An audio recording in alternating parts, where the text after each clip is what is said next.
Hey YouTube, what's going on? Welcome back to the channel. This is There Has to Be Something More. I'm your humble host, Scott Moore. And we are here in Xela, Guatemala, aka Quetzaltenango. Just doing, Lydia and I are out for a morning walk. It's about 9 o'clock. I've lost track of the days. Let's see, today is Wednesday. Can't remember the date. It must be like the 14th. So we are out just taking a walk. It's about 9 o'clock in the morning. Lydia ran over to get some bread at the bakery across the street, Xela Pan. And so I thought it might be a good time to just do a little video. And I thought the subject today, because I've had a couple questions on this recently, is about a side hustle or a part-time job.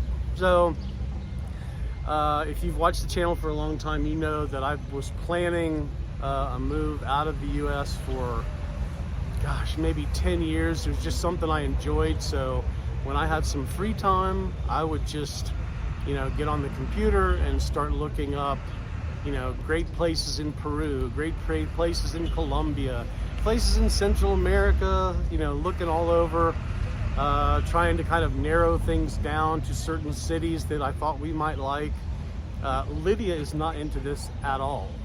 Zero. So Lydia likes just to go and explore, kind of not knowing a thing. And I'm exactly the opposite. So it works.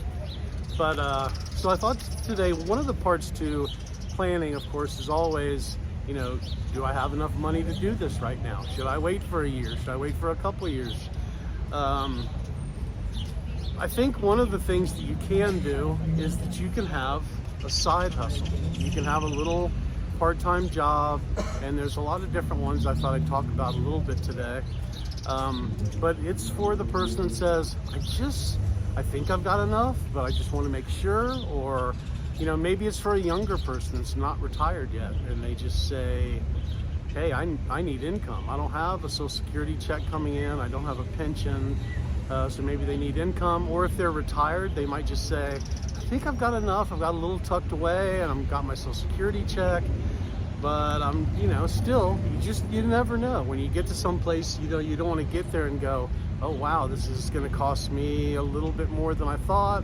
And boy, I wish I had a little bit of extra income. So part of my plan was always, to have something where, oh, here was the other thing. What if I get there and I'm bored? How am I going to fill up my hours during the day? So that's another thing. It's like, I've got, especially if I'm by myself. I mean, if Lydia wasn't here and I was living alone, there'd probably be times when I was a little bored. So you can only go out and walk so much, I guess. So anyway, a lot of reasons that somebody might want a little side hustle, a little part-time job, or you may want to do it full-time. So I just kind of jotted down some notes. I apologize if I'm glancing down every once in a while, but didn't want to miss anything. But yes, a little bit of supplemental income. Do you want to overcome boredom? Or are you worried your income might not be enough?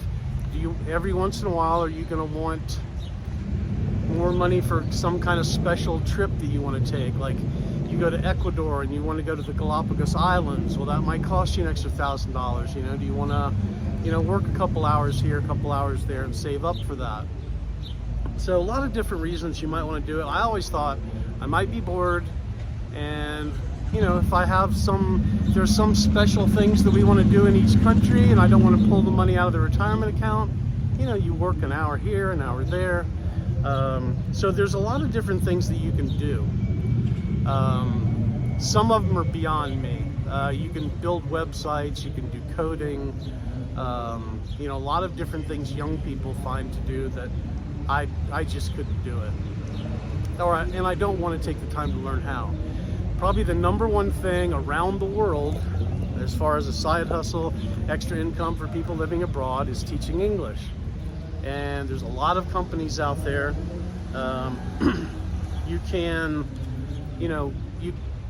I've been doing this for years now, a couple years, and only, I would do it like an hour a week or 2 hours a week. I mean, just enough so I thought, well, they'll never fire me because I don't cost them anything if I'm not working.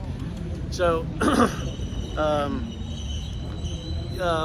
Working, a lot of people try to come to the countries and try to get a job. Like if you come to Guatemala and you try to get a job here, man, it's going to be tough. If you can find one, you're going to be taxed, and the pay is probably going to be really, really low. You're going to probably work long hours. That's not at all what I wanted. I wanted something where I could work an hour a week, 100 hours a week. I could take off a month. I could take off a summer. I could do whatever I want. Something totally flexible. Now, teaching English, there's a lot of companies out there where you can teach English online. You can get jobs teaching English like in the schools in the different countries. But then you're kind of locked into, boy, I'm back to whatever it's going to be, an 8 to 3 grind. And I'm going to fight the traffic every day. And so that's not what I wanted. I mean, I guess if it was a little school that was right next to my house, maybe, but I like being able to do it online, make my own schedule every week, work if I want to, don't work if I don't want to, but it's a little side hustle. But yeah, some other things that you can do a YouTube channel. Now, it does take a while. There's some requirements. You have to get 1,000 subscribers or more, and I think it's 4,000 watch hours on your videos before you start making any money. So that's another thing I would say is absolutely whatever it is that you plan to do, if you do want some kind of little part-time job, start it when you're in your home country. I've heard so many horror stories about people that they wait and they think, oh, no big deal, I'm just going to do it when I get there, and then it doesn't work out for some reason, or it's not what they thought. I just think it's way too easy to start it in your home country. Make sure it works, make sure you like it, see if it's something you're interested in. But you know, there's other things. You can do the YouTube channel. I've seen a lot of people that do like relocation assistance. So like if Lydia and I wanted to do that, we may say, hey, if anybody's in Shayla, or if you're planning a trip to Shayla, let us know. You know, we charge whatever it is, 20 bucks an hour, and we'll drive you around, we'll help you find a place to live, we'll show you around, show you how to hook up your utilities, you know, so you can do relocation businesses if you're in a place where there's a lot of expats. If you do want to teach English, there's a lot of companies online.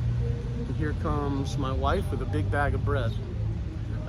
Magic Ears, VIP Kids, Wales, Preply, Cambly, lots of different countries out there. Hi guys, how are you?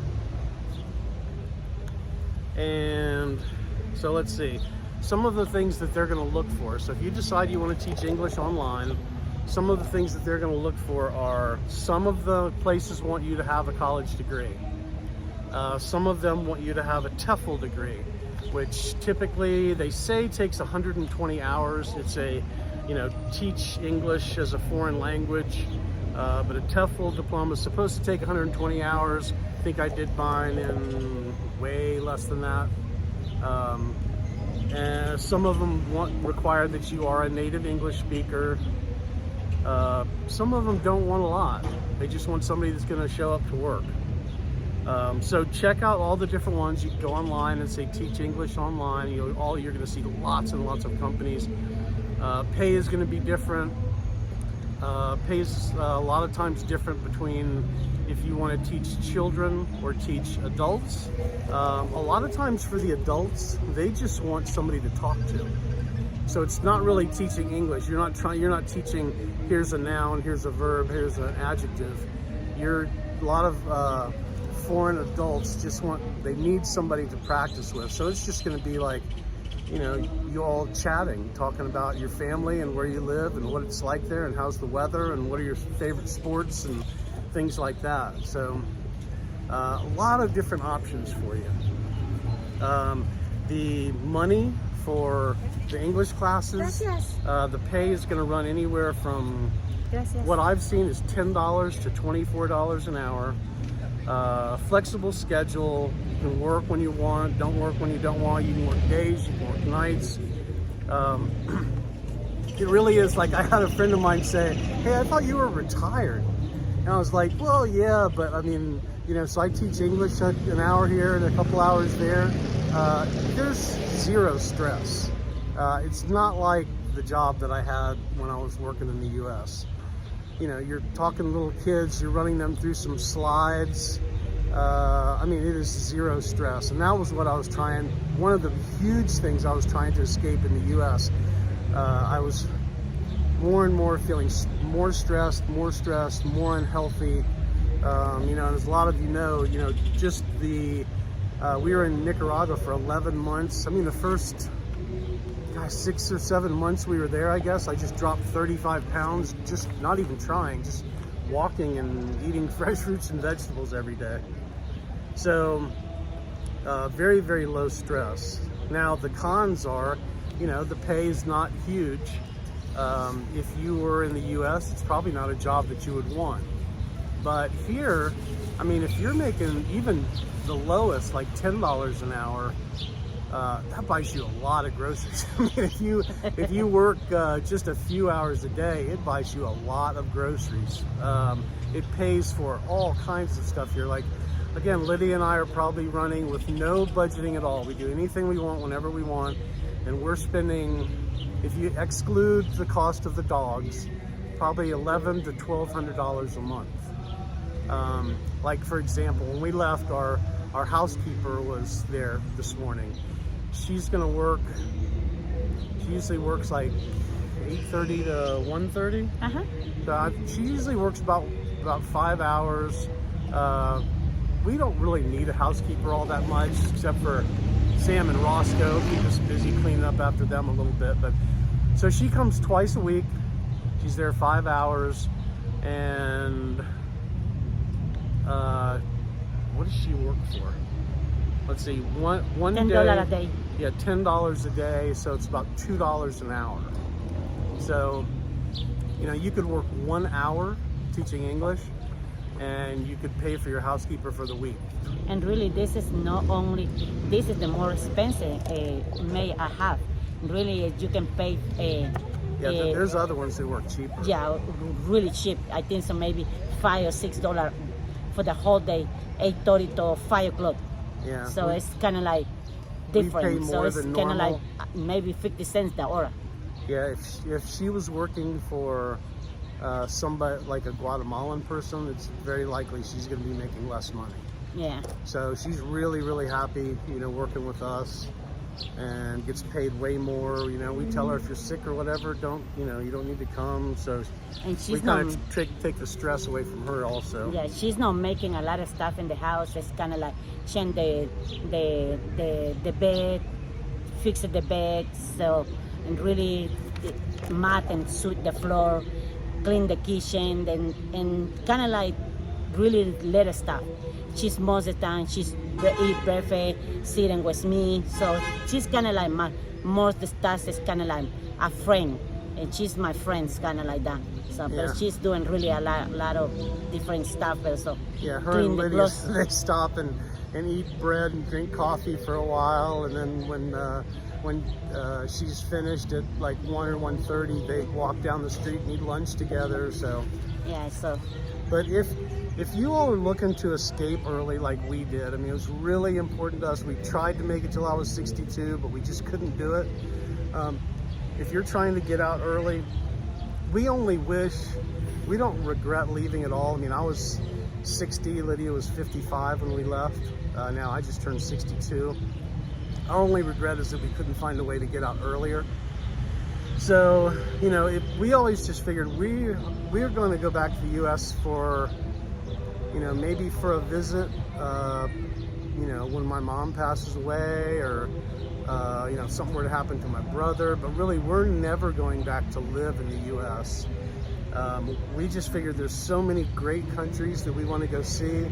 You know, if we go to one country, we're going to go see all those countries, and then after that we'll decide where we want to kind of put down roots. But we always just figured, you know, if you're retiring and you go someplace, it doesn't mean like if that country isn't exactly what you thought it was, that you have to run back to the US. Just keep pushing forward. There's so many great places. Hopefully you're going to tune into this channel to get a glimpse of not what it's like to be there on vacation, but what it's like to actually live there day to day.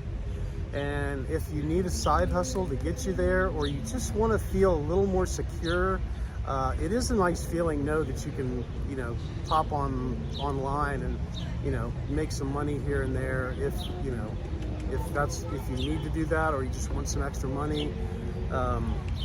But I hope you all got something out of this video. Please take just a second, doesn't cost you a thing, to like and subscribe. Really helps us out. And if you need an adventure, just remember, there has to be something more.